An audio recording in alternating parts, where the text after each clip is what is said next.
Hello and welcome. It's Lisa Lovestone, and I'm going to read chapter 18, The Golden Future by Diana Cooper. Something is telling me that Diana Cooper might possibly be a Trumplican. I don't know. I haven't even researched her. But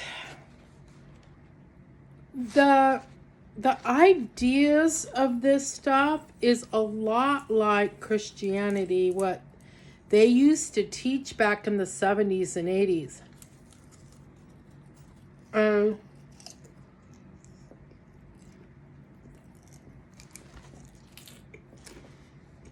Oh, sorry. I'm recording. Oh my God. Okay, so now you can see that I really am a popcorn addict. I just ate popcorn accidentally. I literally just cleaned my teeth so I could do this video. What am I doing with popcorn right next to me when I'm doing a video?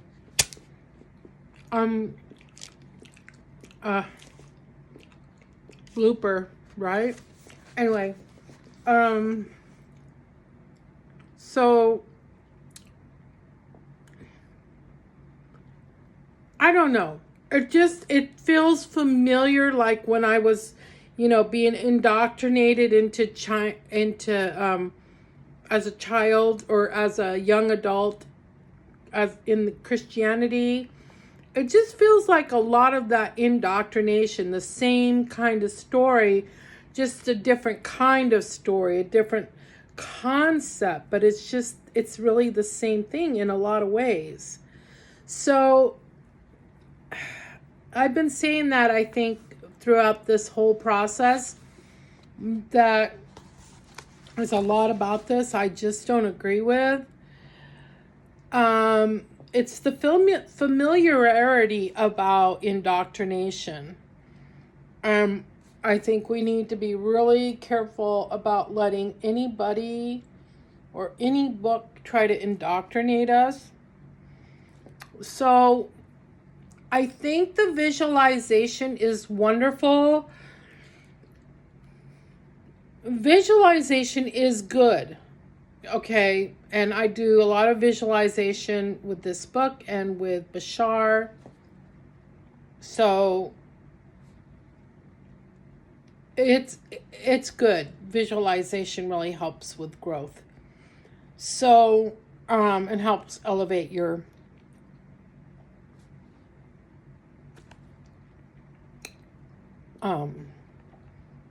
helps elevate you, your psyche, your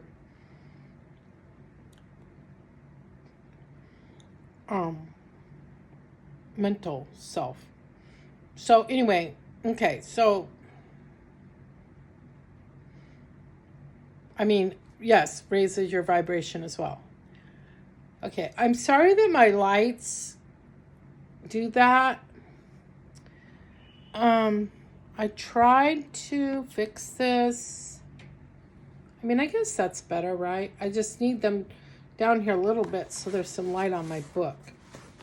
Anyway, I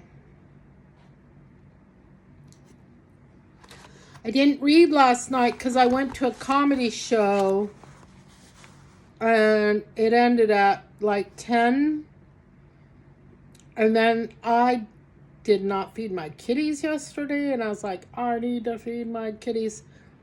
So I went and fed my kitties at 10 o'clock at night. Not a good idea, but I cannot go to bed without feeding those kitties because I will be upset all night long knowing that they're sitting there waiting for me to show up with food. And they were hungry. They were meowing, meow, meow, meow, meow. Feed us. So,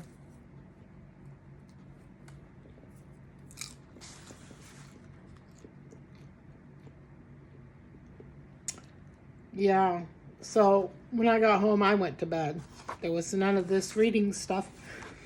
Okay, so let's get on with it. We're on chapter 18, the law. Oh, so that's very off-putting for myself and maybe some of you, right? The law. Ooh. Okay, let's just see what it has to say. When the fifth and final experiment of Atlantis was seeded, fifth-dimensional beings from all over the universe volunteered for it. None of them had been to Earth, nor had any of them met before. So it was a journey into unknown territory. These strangers were obliged to share and cooperate, and out of this necessity, the golden era emerged. As the start of this period, the high priest Thoth,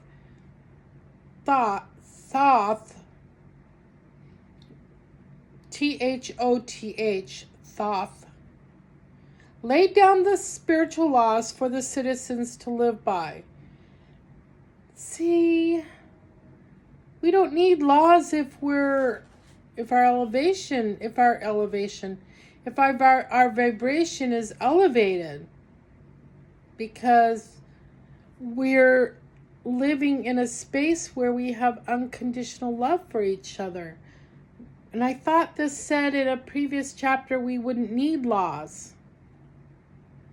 Okay, I'll just keep reading. Let's see what it says.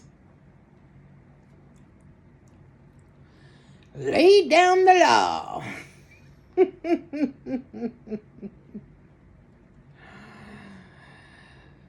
Oh.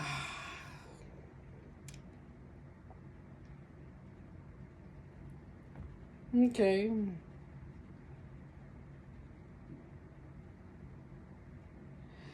Laid down the spiritual laws for the citizens to live by. There was a long and detailed list of the spiritual outcomes of different actions, and everyone honored and lived by this wisdom. When Atlantis fell and the world became third dimensional, we eventually created our current cumbersome legal system. In the future, our health and safety laws will be regarded with derision, while our arbitrary and antiquated legal system will be viewed with compassion. In the golden future, there will be no legal system, for it will not be required. Okay, that sounds better. Spiritual laws.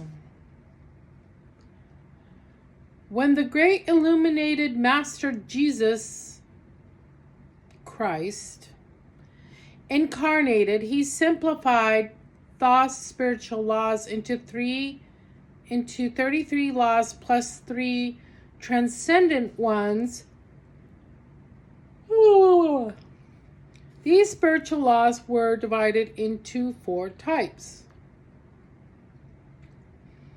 As above, so below. As within, so without, are basic laws. Jesus Christ outlined other basic laws too. So as above, so below.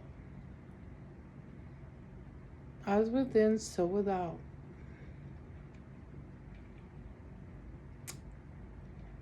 The law of request, which reminds you that if you want something from the spiritual realms, you must ask for it. The law of attraction, according to which you attract people and situations that exactly reflect an aspect of you. The law of reflection, whereby every single thing that happens in your life reflects something about you. So, for example, if you bump your car ask yourself who or what is knocking you. Okay. What is knocking you? Okay.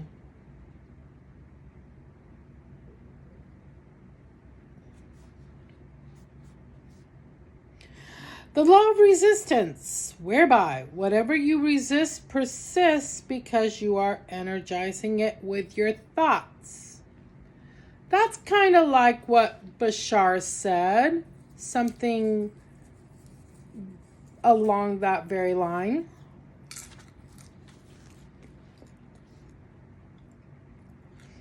The law of projection. What are you projecting? Where whatever you see in someone else is actually within you, and you have projected it onto them. See, I need Bashar or somebody to explain how that works. If somebody has a quality that you don't have,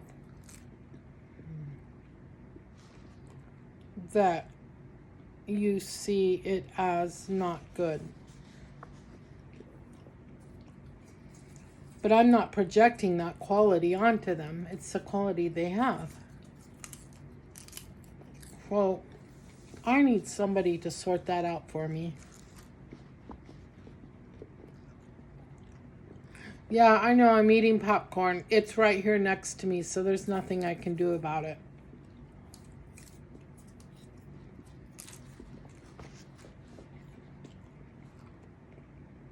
The law of attachment. Sorry about that. Which states that you can have what you want. However, if you desire an outcome conditionally, it prevents it from happening. That's true. You can't put a condition on anything. You can't try to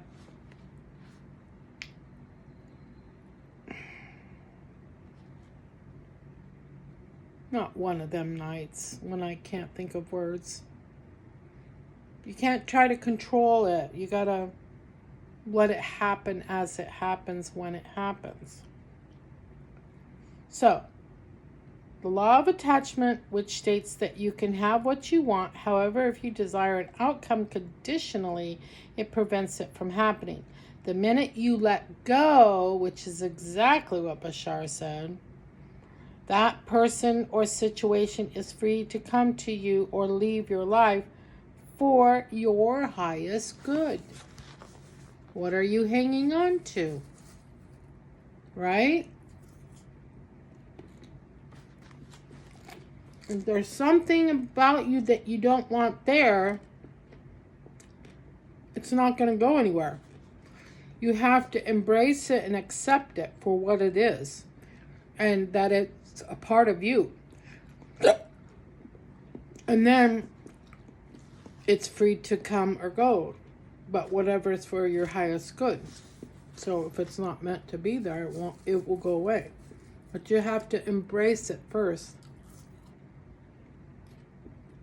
So I guess my big belly that won't go away, somehow I need to embrace it so it will go away. And then I won't have to do sit-ups. If only, right?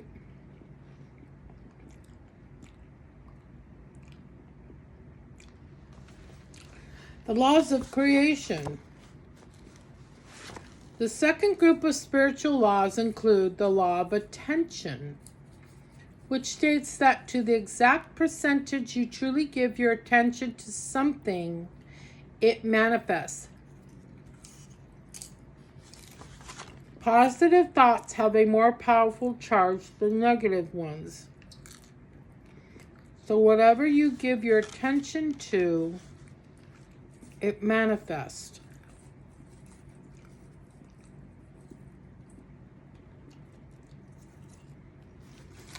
I put a lot of attention on, 10, 20 acres so I can build a house and build a kitty rescue. I would love that to manifest.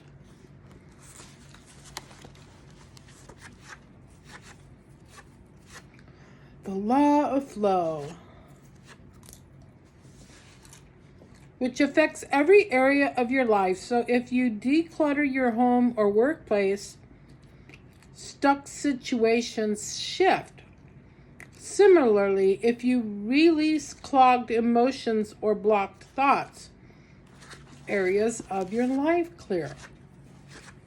So, okay, so, I mean, telling me that, that's great. But I'm like, okay, how do I release clogged emotions or blocked thoughts? What if I'm unsure or unaware of what blocked thoughts are? Like, if I'm blocking them, I'm probably not even aware that they're there, right? So,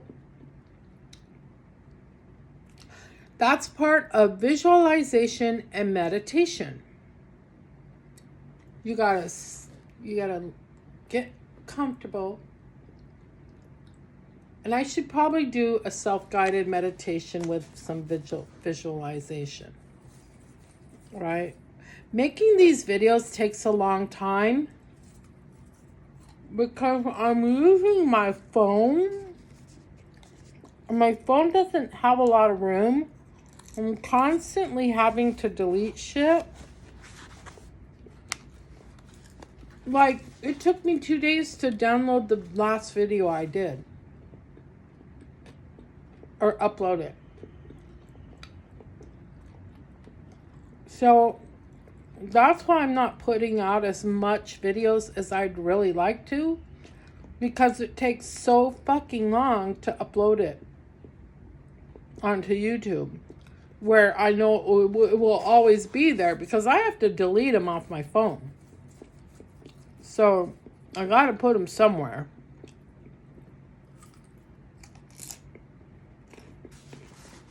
But yeah, I would love to instruct more and do more self-guided meditations. Absolutely. On video. If I could just do the videos and someone else upload them for me, God, that would help. And I don't know.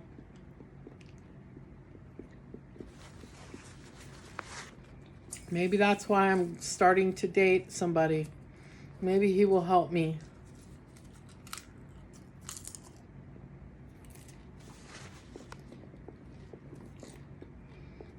Well, I don't know how I'm going to do it with my phone. I need my phone to make the video.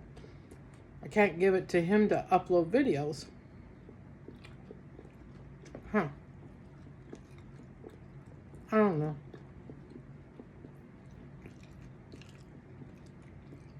Unless he's got a really good computer, which I don't. All right. So, yes, so you got to sit back and you got to ask yourself, talk to your spirit guides, talk to your higher self, your guardian angel. They are your spirit team. And say, hey, spirit team. When you say that, they know that you're talking to them. But you need to make that known to them. Say, hey, spirit guides, higher self, guardian angel, I'm going to call you spirit team. So I don't have to say each one. Okay. Hey, spirit team. So I feel like I have some blocked thoughts or blocked clogged emotions, but I'm not quite sure what they are. Can you reveal them to me so that I can accept them, embrace them, and let them go? Okay? And then you would just meditate and think about what it is you want to manifest or attract. I want to attract a bunch of money so I can buy some property in California and have a kitty rescue and have a spa slash sanctuary for kitties and humans. And I would even want to have a dog sanctuary if I could have it big enough. But there's somebody already on the West Coast that has a dog sanctuary. So, or maybe even rescue some horses. But anyway, have a spa where people can come for several days and get healed and energized. And by healed, I mean me help them heal themselves. All right? Reiki can help, but Reiki isn't the ends all. I've learned that. A lot of what works and heals and the working is inner, inside. Okay, so then you think about what you want to manifest. I would like to buy that property I saw online near Felton, California, that was for like $1 million. I don't know. 900,000 or something. And I would like to have it. And I would like to have a kitty sanctuary there. And I would bring all my kitties from Georgia to there. And I would love them forever. And I would be a place where people can bring kitties and they could live the rest of their life there. Humans can come and it would be a sacred place. So what's blocking me from this dream? What's blocking me from making this dream a reality? What belief systems do I have that are not serving me? What emotions do I have that are blocking my highest good from becoming a reality?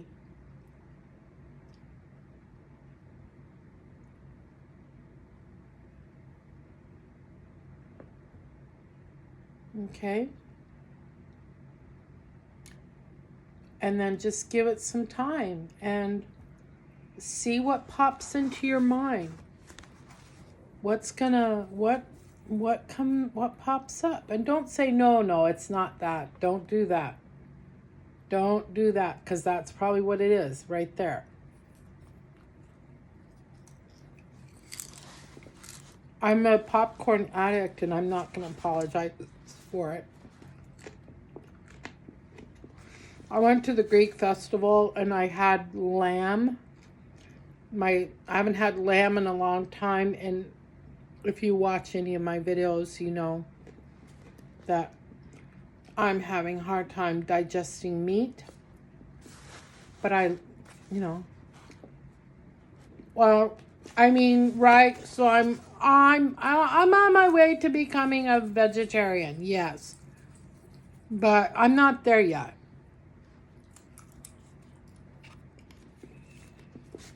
I no longer want animals to be killed for my existence.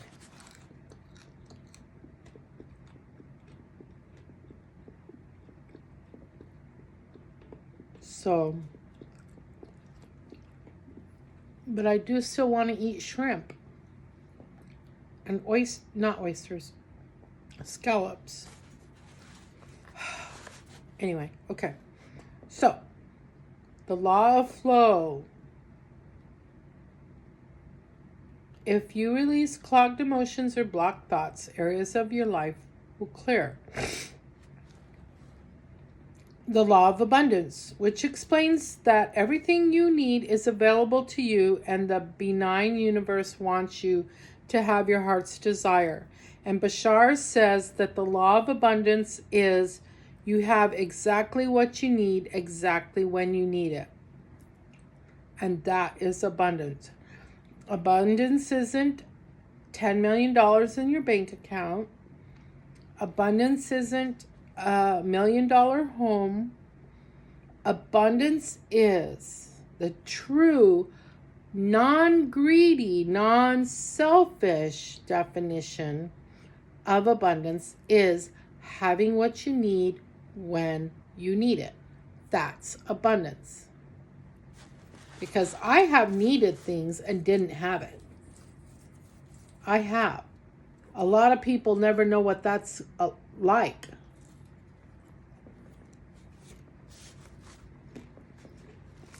You know?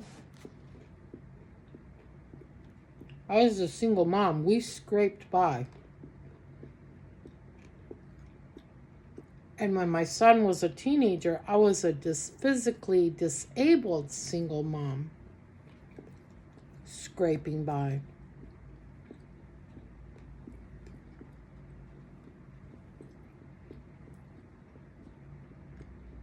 Yeah, my body went to hell a long time ago. I had so much pain and anger inside of me. It was destroying my body.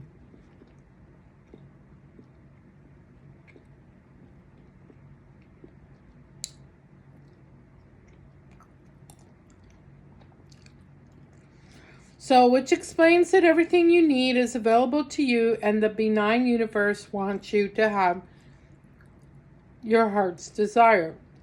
When you align your beliefs and actions with what you desire, the doors of abundance open to you. When you are fifth dimensional, your needs and wants are automatically granted. The law of clarity, which tells you that confusion keeps you stuck and uses up psychic energy, while a clear decision sets you free. Well, that can just kind of make sense, right? If you're not clear, if you're confused, right? The law of intention, which is very similar to the law of clarity, but with added force. A clear intention is like an arrow that aims for a target, and nothing can deflect it. So it is really important to know what you want. Clear intention is like an arrow that aims for a target. So it's really important to know what you want.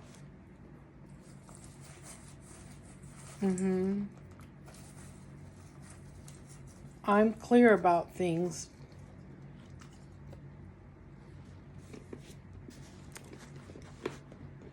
Sometimes I feel pulled between wanting to find true love and wanting to have $5 or $6 million so I can make my dream come true.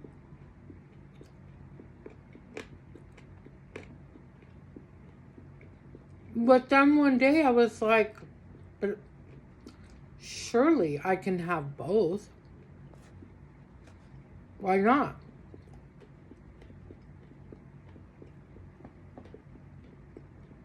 So, we'll see.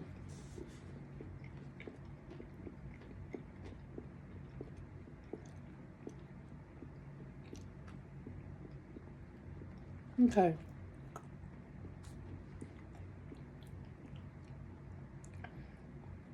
The law of prosperity, according to which you must align yourself to prosperity consciousness by thinking, talking, and acting as if you already have plenty. And that's why I'm trying to be very careful with my words. Instead of saying, yeah, I have arthritis too, which I kind of said today to try to show a person that I could empathize with them. You know, what I can say, or probably should say, is I used to be very overtaken with arthritis, but I've gotten so much better, which is kind of what I've said.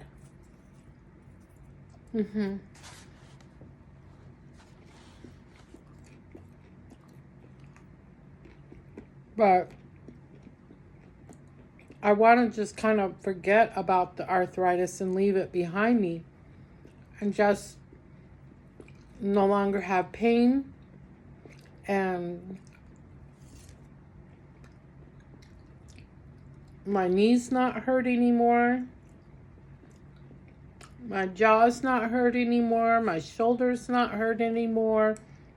My back, my neck, my feet, my legs, everything. So,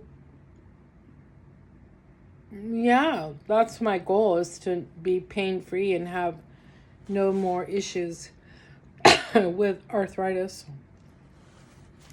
I'm doing better, way better. Okay. So,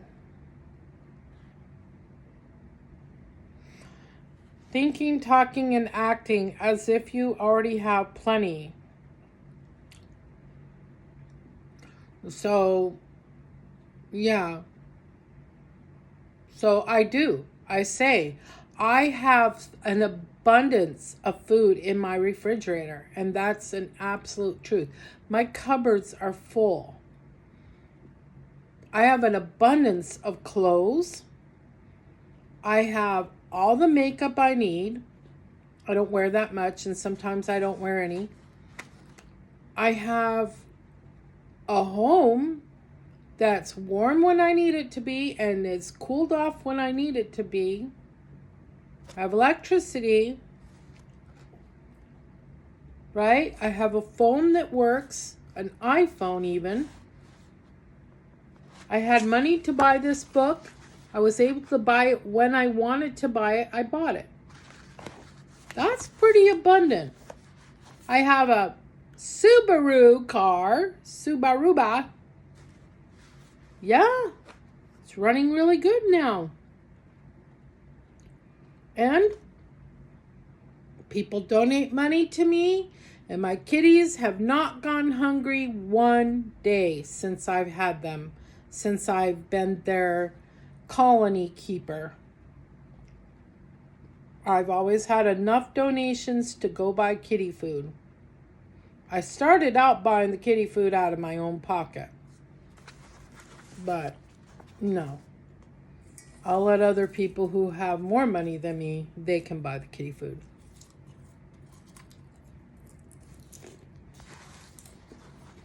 I pay for the gas. I have to go to the grocery store to get it. I have to take the time to do it. I'm the one that traps the kitties to go get them spayed and neutered. I'm the one that drives all the way to the next town to take them to the rescue house. Yeah, someone else can buy the cat food. Absolutely.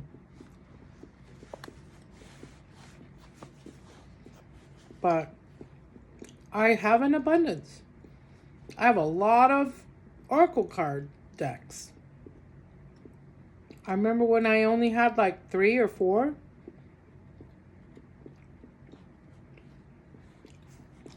Law of prosperity, and part of prosperity is what? I talked about it yesterday. Is don't forget to be in a state of appreciation and gratitude. Acknowledge what you have been given, right? That's all part of the laws of attraction, which is not all mentioned here. According to which you must align yourself to prosperity consciousness by thinking, talking, and acting as if you already have plenty. Most people do already have plenty. That's the thing. That's bad wording. You must also use your wealth responsibly. The universe wants all of us to be prosperous. So if this video turns into an hour, it's going to take me 2 days to upload it. So so I'm going to have to make a part 2. So I'm sorry about that, but it's all you got to do is click, and you're back on track. I'm sorry about that, but I cannot